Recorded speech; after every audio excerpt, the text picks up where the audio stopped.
Aparat kepolisian mengamankan seorang pria berinisial MZ 26 tahun di Jalan Yos Sudarso, Kelapa Gading, Jakarta Utara pada Jumat 18 Desember 2020. Pria yang hendak mengikuti aksi 18.12 di Jakarta Pusat tersebut kedapatan membawa senjata tajam berupa badik. Pria yang mengenakan baju pencak silat ini diamankan bersama seorang temannya MF 25 tahun yang diboncengnya sambil membawa bendera ormas.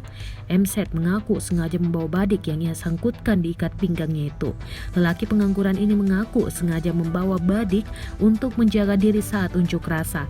Saya mau ikut demo bawa badik ini untuk jaga diri, kata MZ saat digiring ke pos pengamanan Polres Metro Jakarta Utara di Jalan Yos Sudarso.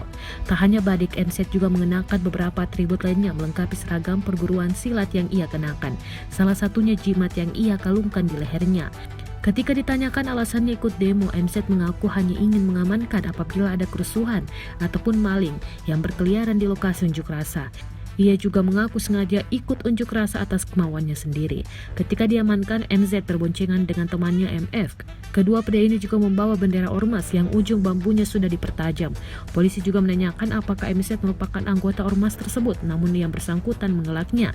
MZ mengaku dirinya hanya simpatisan ormas tersebut.